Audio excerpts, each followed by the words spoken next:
T2M எனப்படும் smart போன்கள் மூலம் நேரடி தொலைக்காட்சி ஒளிபரப்பு திட்டத்திற்கு டெலிகாம் நிறுவனங்கள் எதிர்ப்பு தெரிவித்துள்ளன. இதன் பின்னணி பற்றி அலசுகிறது இந்த செய்தி தொகுப்பு. இந்தியாவில் தற்போது 60 கோடி ஸ்மார்ட் போன் உபயோகிப்பாளர்கள் உள்ளனர்.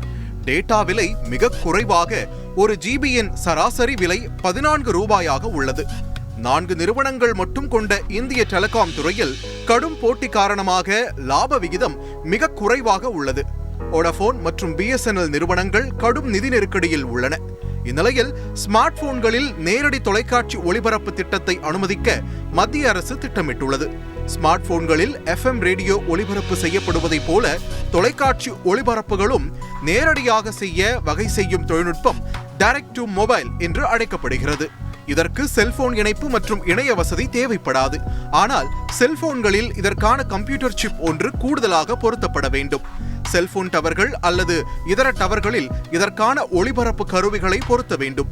ஆனால் டெலிகாம் நிறுவனங்கள், சிப் தயாரிப்பாளர்கள், செல்போன் தயாரிப்பு நிறுவனங்கள், செல்போன் டவர் நிறுவனங்கள் உள்ளிட்ட அனைத்து தரப்பினரும் இந்த திட்டத்திற்கு கடும் எதிர்ப்பு தெரிவித்துள்ளனர். இதை அனுமதித்தால் பிறகு டேட்டா அடிப்படையிலான வருவாய் அளவு வெகுவாக சரியும் என்று டெலிகாம் நிறுவனங்கள் அஞ்சுகின்றன.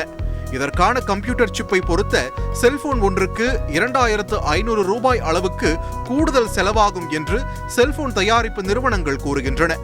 மேலும் இதற்கு தேவையான சிப்கள் தயாரிப்பு உலக அளவில் மிக குறைவாக உள்ளதால் போதுமான எண்ணிக்கையில் அவற்றை கொள்முதல் செய்வதில் சிக்கல் ஏற்படும் என்றும் கூறுகின்றன. அனைத்து தரப்பினருடனும் இது பற்றி கலந்தாலோசனை செய்யாமல் இத்திட்டம் பற்றி மத்திய தொலைத்தொடர்பு அமைச்சகம் இறுதி முடிவு எடுக்கக்கூடாது என்றும் வலியுறுத்துகின்றன.